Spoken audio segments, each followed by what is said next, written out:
من فرانکم، به کانال من خوش اومدین. امروز یه مهمون ویژه داریم. سمایه زمزم امروز مهمون کانال منه. بچه‌ها تو رو خدا دعا کنین خوب پیش بره. سمایه زمزم سالها آدم‌ها رو می‌آورد، باهاشون مصاحبه می‌کرد. دیگه امسال دیگه یه جوری خفتشون می‌کرد. آره نوبت خودشه. گهی پشت بزین و گهی زین بپوش. الان منم دیگه. الان برق برگشته و من آوردم اینجا که مصاحبه انجام بدم باهاش. الله سنا توکل. خب قبل از اینکه حالا من سوالامو شروع کنم، یه کوچولو خودتو معرفی کن. بگو کی اومدی ژاپن، چند سال ژاپن بودی؟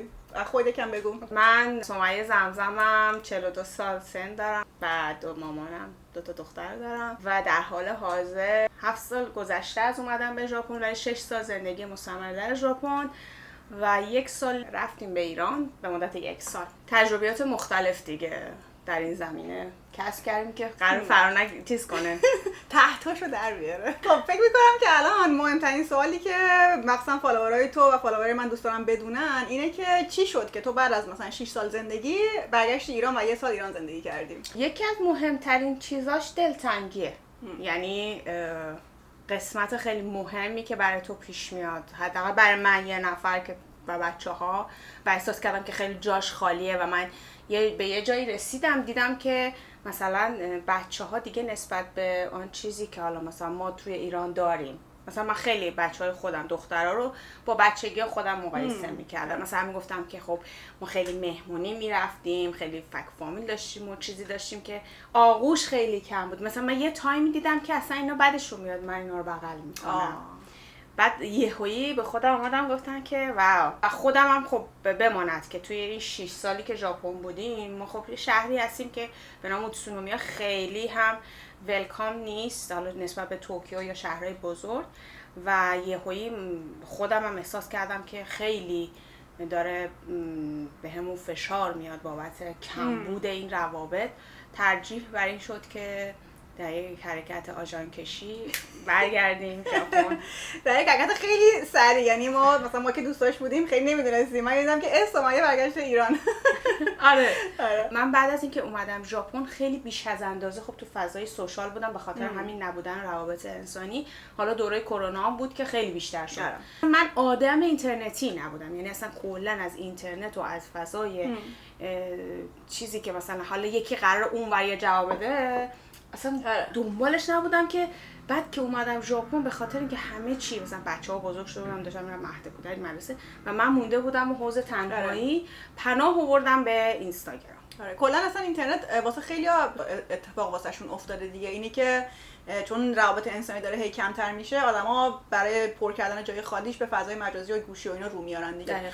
ولی نکته اولی که اشاره کردی خیلی نکته مهمیه، چون واقعا ژاپنیا خیلی آدمای تاچی نیستن، اصلا کلا بغل ندارن، اصلا بغل که اصلا واسهشون معنی نداره، حتی دستم به هم دیگه نمیدن. واسه همین اینکه مثلا میگی بچه‌ها بغل چیز نبودن من کاملا درک میکنم. من خودم اینجا گاهی اوقات مثلا حالا چه دوستای ایرانی چه دوستای خارجی غیر از ژاپنیا میرم مثلا همش همدیگه رو بغل میکنیم که یه ذره جبران شه. ولی واقعا با خود ژاپنی، اگه با خود ژاپنیا فقط در ارتباط باشی، اینو من یعنی کاملا درک میکنم، موافقم باش، خیلی سخته. بعد مثلا اینکه تو دوست داری که بچه‌ها حالا یه اکسپریانس حالا تقریبا مشابه اون چیزی که ما تجربه کردیم هم تجربه کنن دیگه، یعنی چیز ساده‌ای نیستش. حالا تو این مدتی که رفتی، خب 6 سال ژاپن بودی، 1 سال برگشتی ایران، چطور بود؟ چطور دیدی ایران رو بعد از 6 سال که زندگی تو ژاپن کردی؟ 1 سال ایران چطور بود؟ این سرزمینی که ما داریم این روزها باهاش احساس همزیستی میکنیم، همدردی میکنیم، پر از چالش و اخبار و قصه های مختلفه. مخصوصا ماهایی که حالا تو حوزه های مختلفی توی ژاپن فعال بودیم و یه سری کارهایی کرده بودیم که خب با نگرانی ما داشتیم میرفتیم ایران. مخصوصا من چون توی فضای اینستاگرام خیلی فعالیت کرده بودم در حوزه زن زندگی آزادی و استرس زیادی داشتم، ولی خب خوشبختانه وارد که شدم انتظار داشتم که بیام میگن خانم بیا برو تریدینگ کسی به ما نگفت بیا برو، که خیلی استرس سنگینی داشتیم میکشیدیم. ولی خب کلهم اجمعین رفتیم و دیدیم که خب هیچ خبری نیستش و کاری به ما ندارن و ما رفتیم داخل ایران. و واسه یکی از بهترین تجربیات من بود بابت اون ترسی که داشتم و باهاش روبرو شدم و گفتم که خب یه کاری کردی برو پاشو وایسا. ولی خب اون کشور ماست و ما مردم اون سرزمینیم. حالا درسته که الان تو شرایطی نیستش که حال هممون توش خوب باشه، یا به هر حال هر کشوری مشکل خودش داره، ولی خب توی ایرانی که امروز ما میتونست خیلی شرایط بهتر باشه حالمون خوب نیست، یعنی جمعی دوست داریم شرایط بهتر باشه. خلاصه ما که رفتیم من فکر میکنم بچه‌ها به شدت، یعنی اصلا تحولاتشون خیلی جذاب بود برای من، مثلا بغل کردن و بوس کردن و مهمونی رفتن. ببین هیلا هر خونه ای میرفت میگفت مامان کرکاته، بعد این همش بچه میگفت مامان مثلا یکی از کارهایی که اونجا میکردن 2 3 سال پیشم که رفته بودیم، استخر که میرفتیم استخرای باغ مثلا اقوامونه، این نمیتونستن شیرجه بزنن.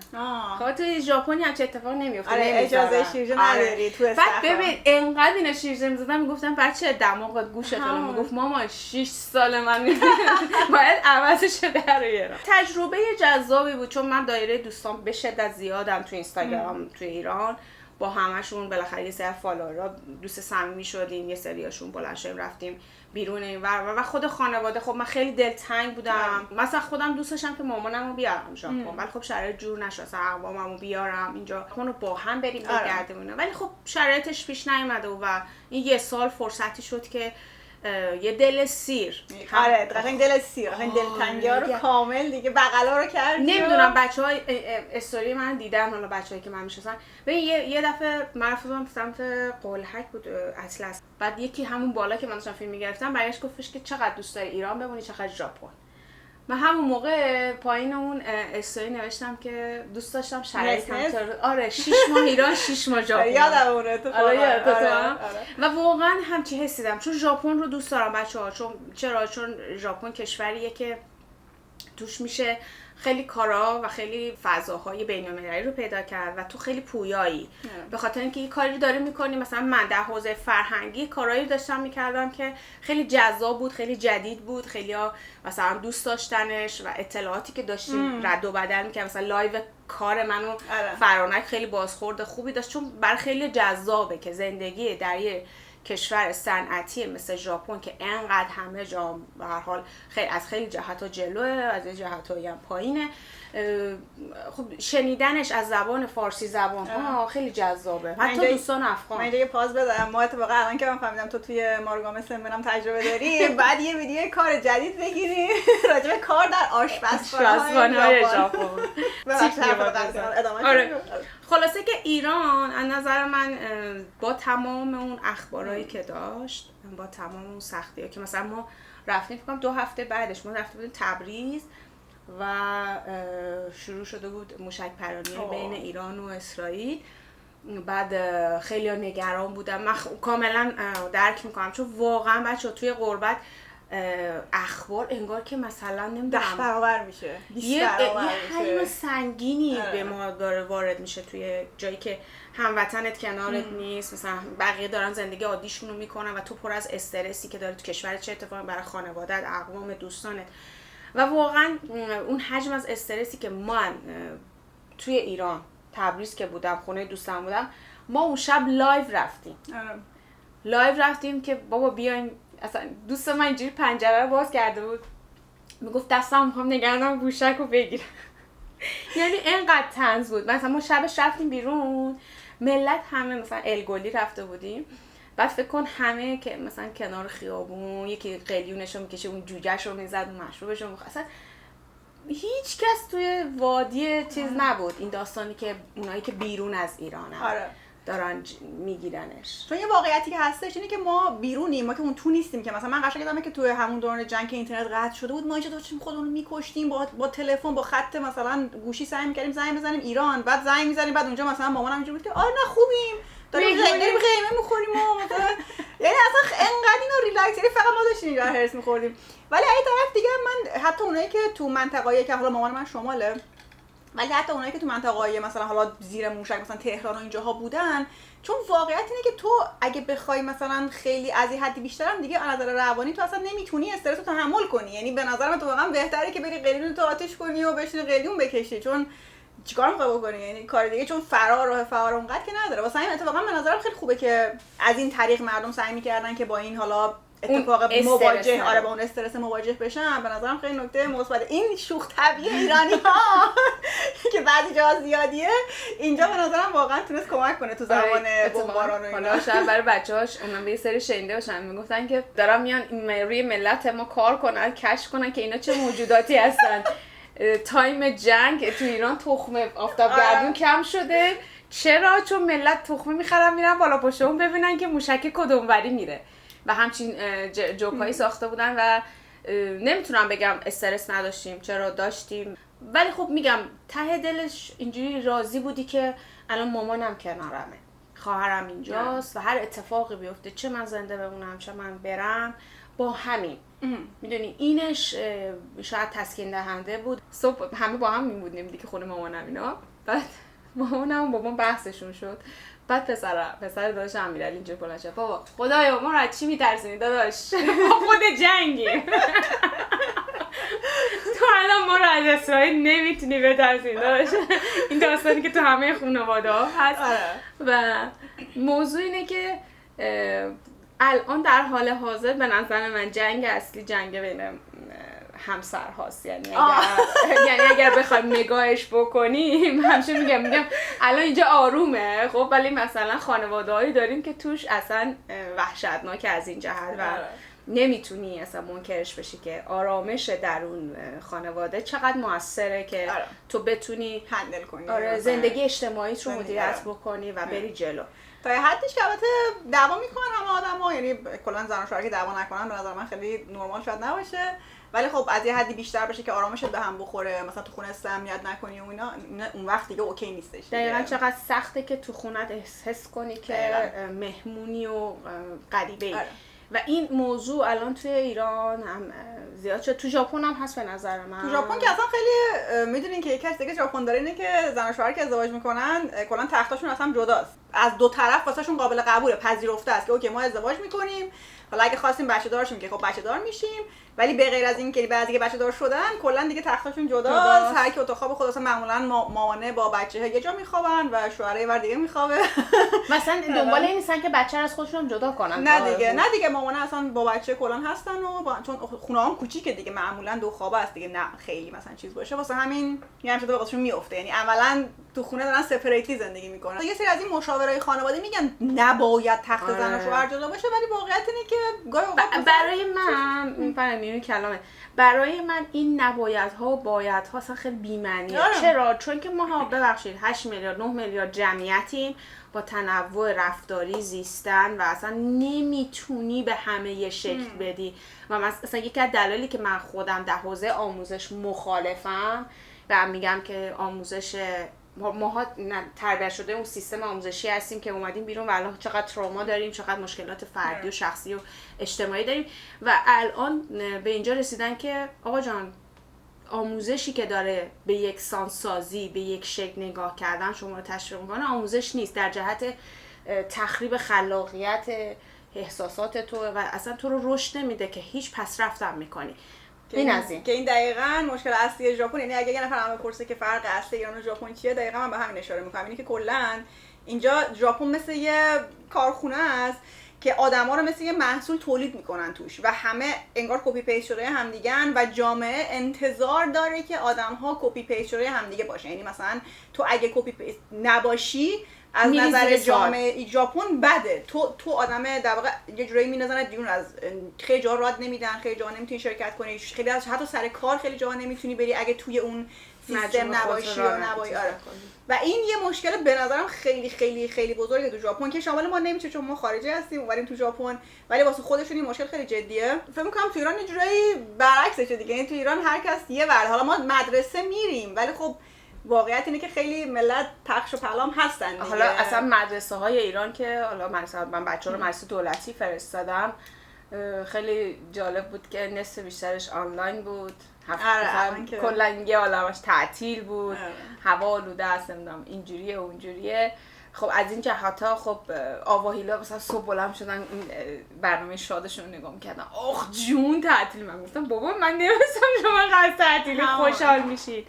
و یهویی مثلا نگاه کردم دیدم اینا از یه سری چیزایی که محدود شده بودن، یه سری احساساتشون کورتیزولشون رفته بالا.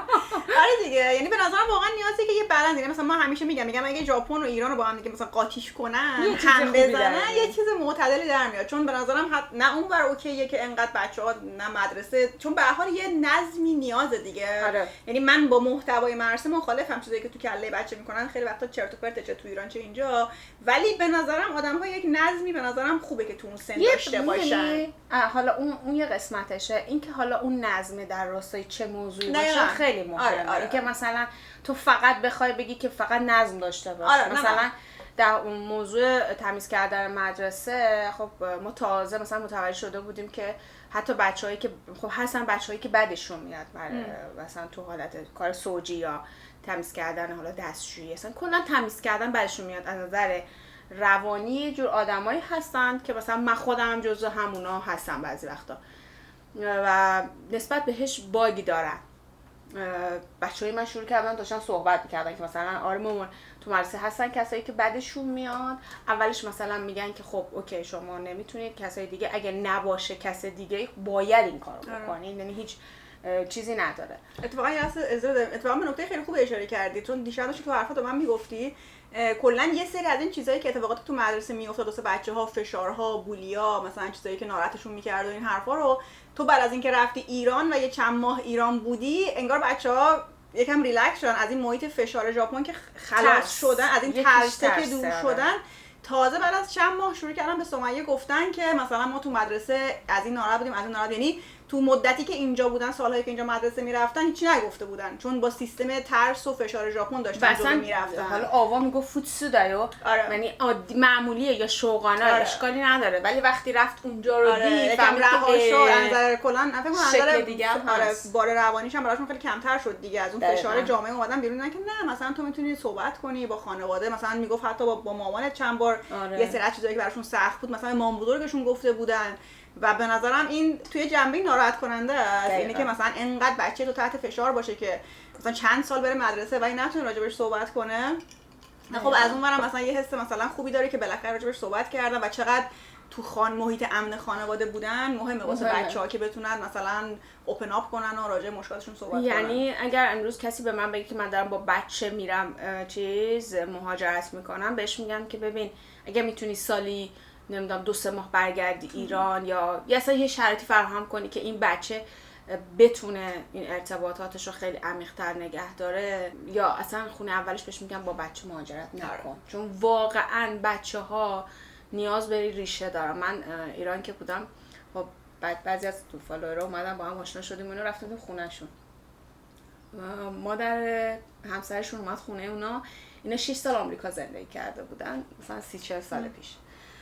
بعد میگفتش که من میدم دخترم میره عروسکشو برمیداره میره تو کمد دیواری و گریه میکنه مامانی منو نجات بده در دست اینا، اینقدر که دلتنگ بوده و اینا. بعد میگفت آخر سر کم آوردی؟ میگفت ما برگشتن. آره ما با 4-5 تا بچه داشتن، گفت برگشتیم به خاطر بچه‌ها و بهشون گفتیم که ما برمیگردیم کارامونو میکنیم ان شاءالله خودتون حالا برید دیگه، چون واقعا مثلا واقعا مادر بودن و اینکه مثلا تنها بودن، زبان و فرهنگ اون منطقه رو ندوستن و خود مادر بودن یه پروسه به نظر من یه مجموعه‌ای از تنش‌ها و داستان‌های خوشه. بعد تو مثلا تو اون دوره بلنشی ببین من به این باور رسیدم که ما ایرانی‌ها فهمیده بودیم سبک زندگی و هنوزم میدونیم، ولی سیستم سرمایه‌داری و سبک زندگی مدرن داره یه کاری میکنه که ما داریم از اون سنتی که خیلی به یه شکل شیکی رسیده بوده به همزیستی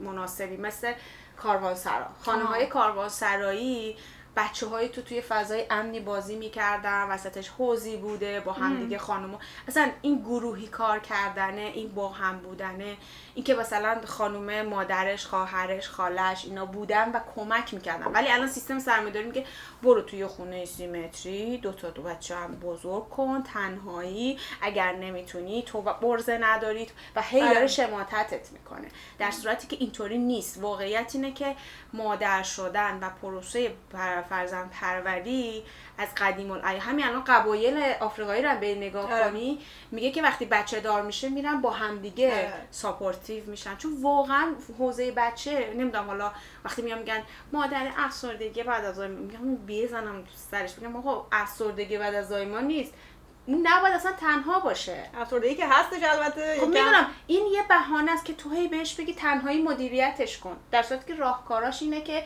آقا جان این زن بعد از اینکه بچه دار میشه اصلا نباید توی جایی باشه که تنهایی این کار رو مدیریت. به قول خارجی‌ها اصطلاحی دارن میگن وقتی بچه دار میشی میگن it takes a village، یعنی میگن یه دهکده‌ای بعد بیان کمک کنن که یه بچه رو بتونن بزرگ کنن. حتی یکم من حرفاتو کاملا قبول دارم، ولی این بخش افسردگی رو من یکم فکر می‌کنم بازش کنم، اون بخش افسردگیش کاملا لجیته، یعنی کاملا این منطقیه، تو حتی ممکنه تو جمع کل خانواده هم باشی و همچنان افسردگی بعد از زایمان بگیری، چون اون اصلا یه بحث هورمونی و متفاوتیه. اون به خاطر هم از دست دادن بچه از تو شکمش 9 ماه زمان میبره که تا این بتونه اینو بپذیره. اون که اون اتفاق میفته، چه تنها باشی چه تنها نباشی.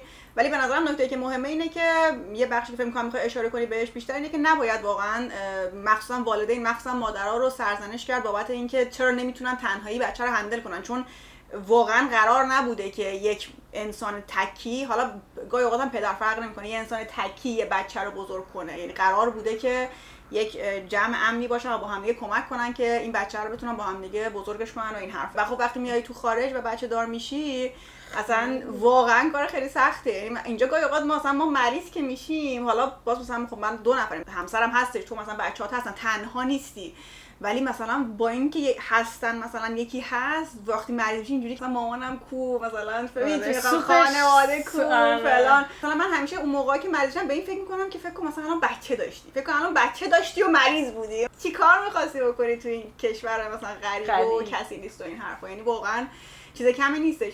ولی حالا چیزی که میخوام، یعنی یه نتیجه گیری که میخوام از این بخش حرفات بکنم، چون من مطمئنم که خیلی از کسایی که تو رو فالو می‌کردن و من حتی اینجا باهاشون صحبت کردم تو ژاپن و اینا، خیلی بابت این ناراحت بودن که تو با بچه‌ها مثلا برگشتی ایران، مثلا مهاجرت معکوس مثلا واسه بچه خوب نیستش و مثلا حتی اگه مادر دلش تنگ شه نباید بچه رو ببره و این حرفا، از این حرفا زیاد زده میشد دیگه. ولی من الان چیزی که از حرفات برداشت میکنم اینجوریه که اتفاقا واسه بچه‌ها خیلی تجربه مثبتی بوده، یعنی حتی الان که برگشتن الان به نظرم خیلی بهتر میتونن این شرایط و محیط ژاپن رو هندل کنن، چون تا قبلش اینجوری بودن که اوکی مثلا اگه تو مرسه تو سر ما میزنن طبیعیه، مثلا فوتسوه، مثلا شوگانایه، اگه میزنن اوکیه، طبیعیه، اشکالی نداره، چون تو سر همه میزنن تو سر منم باید بزنن، که این تفکر ژاپنیه، تفکر غالب ژاپنیه که تو سر همه وقتی میزنن اوکی تو سر منم بزنن. و فکر میکنم که این تجربه که داشتی علاوه بچه‌هات کمک کرده که ببینن که آها نه اوکی پس نیستش، یعنی ما رفتیم دیدیم که پس میشه اینجوری نباشه و الان بهتر میتونن اگه مثلا بولی شدن تو مدرسه از حق خودشون دفاع کنن. یعنی میخوام بگم واسهشون خیلی تجربه مثبتی بوده این 1 سال. دقیقاً. و توی این تایمی که حالا این 1 سال که قسمتشه و توی این تایمی که حالا ما داشتیم یه سری تجربیات مختلف رو حالا از طریق دوستانی که داشتیم اونجا، اصلا زندگی من میگم ایران یوزر فرندلیه، به شدت فرندلیه، یعنی مثلا ما سفرهایی که رفتیم، سفرهایی که مثلا میرفتم، من رفتم خونه ساناز، یکی از بلاگرایی که خودش بچه‌هاشو هوم اسکول کرده، مثلا رفتم بچه‌ها رو بهش نشون دادم، به بچه‌ها گفتم ببین شما میتونید این کار بکنید، یعنی خودتون بشینید بخونید، خودتون چیزی که دوست دارید رو بخونید، بشینید ایشو کمه، یعنی با خیلی با توانایی خودتون با تلاش خودتون این کار رو انجام بدید. یه راه اینه. بعد اون ما رفتیم یه سفر بلوچستان که اون سفر به شدت خفن بود، یکی از بهترین سفرها بود و آوا نشسته بود نقشه ایران رو گذاشته بود جلوش، ما آخر جزیره گواتر گوشه سمت پایین ترین گوشه سمت جنوب شرق ایران رو رفتیم و آوا میگفت خب ماما اینجا که رفتم باید برم اون گوشه 4 تا گوشه ایران رو برم ببینم. و این خیلی جذاب، نقشه ایران میذاشتن جلوشون و هی میگفتم واو ما توی 1 سال، که در صورتی که ما 6 سال ژاپن زندگی کرده بودیم و حتی ما فقط فکر کنم یوکوهاما رو دیده بودیم، یه سفر ناگانو رفته بودیم والیبال دیده بودیم، والیبال ایران رو، همین توکیو تموم شد. اصلا هیچ جای خاصی هم نرفته بودیم، هم به خاطر کرونا هم به خاطر حال شرایط زندگی. و بچه‌ها از این که مثلا ما توی 1 سال این همه سفر، مثلا چند بار شما رفتیم، نمیدونم تبریزمون رو رفتیم، زنجان رفتیم موندیم، بعد آوا به شدت عاشق بچه‌های ایران شده بود، یعنی همش راه میرفت میگفت مامان یه دونه بچه دیگه مامان یک دونه دیگه. بعد من اینجوری میگم آقا یه کاری نکن که خودت هم چیزه. میگم مامان تو رو خدا من بزرگش میکنم. یعنی ما داستانی داشتیم برای آقا و حالا از من کشیده بود بیرون رفته سراغ خواهرم. حالا این وسط من یکی از چیزای خیلی خوبم حالا در مورد مامانم بگم. خیلی خفن بود. مامان من رفته بود گواهینامه‌شو گرفته بود و اصلا ببین مایک شماخر شده بود برای خودش و ما رو می‌بردیم برابر اینا. خیلی بعد ببین زیاد بودن مثل مامان من که رفته بودن ماشین خریده بودن گواهینامه گرفته بودن برای خودشون دیگه این ور اون ور می‌رفتن و خیلی این حس خوبی داشت و بعد از ما چون بعد از 2 سال یعنی ما دقیقاً زن زندگی آزادی که شد ژاپن بودیم الان بعد از اون سال ما رفته بودیم ایران خیلی فضای پویاتری شده بود سیفتری شده بود خود رابطه مردم با مردم نسبت به اون قبل‌ها که به ما یاد داده بودن که خب طرف اگر چادر چاقچور نکرده اصلا قبولش نشاش الش نکن الان دیگه اون چیزی که حالا من احساس کردم حالا شاید تجربه یه چیز دیگه باشه ولی تجربه شخصی من مثلا سوار مترو میشدی میرفتی با پلیس صحبت می‌کردی من یادمه که می‌خواستم گوشیمون رجیستر کنم بلند شدم رفتم فرودگاه گفتم که اینجوری شده من یادم رفته بود که مثلا اینجا کارهای رجیستریش رو انجام بدم گفت خانم چرا می‌خوای بمونی گفتم به خود شما و خندید گفت چرا گفتم ببین خنده قشنگو همین که سوال از من می‌کنی یعنی چی بعد گفت برو من باید کارت رو راه بندازم بعد اصلا اینقدر پیگیر شده بود بعد دوباره رفتم قسمتی که خانومه بود خانومه برگشت گفت ای بابا چرا میخوای بمونی گفتم که من خب شما رو دوست دارم گفت واقعا گفتم آره گفتم ببین هم شماها هستین این کامیونیتی هست و مثلا وزارت امور خارجه هم همین صحبت کرد گفت چه اتفاقی افتاد و اونجا زیاد بود یعنی مثلا از ترکیه برگشته بود از کانادا برگشته بودن از خیلی از کشورهای مختلف و بچه‌ها یعنی مثلا بیشترشون بچه‌دار بودن یعنی بچه‌هایی که تحت حالا اون سیستم آموزشی که هر کشور مختلفی داشت تحت فشار بودم و با هر کدومشون هم که صحبت می‌کردم بزرگترین دغدغه‌شون مامان بزرگاشون بود. مثلا میگفتن که من دستای مامان بزرگم میخوام آره و این خیلی چیزای ریزیه که شاید مثلا الان مثلا تو ژاپن با یه بچه ژاپنی حرف بزنی هم دقت کرده خب به این ولی خب فضا اونقدری نیستش که دغدغش بشه ولی توی ایران آغوش نمیدونم بغل کرده من دیروز تو مهمونی ناهید گفتم که هم دختر ناهید رو خیلی محکم بغل کردم و اینو میگفتم وای که موچی و میگفتم همدیگه رو بغل کنید واقعا توی این مثلا وقتی بغلشون میکنی حتی نمیدونن اولین ارتباط انسان با انسان مثلا اون سری چیزی رو من تحقیق میخوندم که حتی تاچ کردن قلب به هم دیگه باعث میشه که شما یه انرژی های هم بگیری و میگم این موضوعاتی که داریم باهاش کلنجار میریم حداقل میتونم بگم برای ما که توی فرهنگ ایران بزرگ شدیم حالا مثلا دوست هندی منم دوست سریلانکایی ویتنامی فیلیپینی پرویی اینا به شدت فرهنگاشون به ما نزدیکه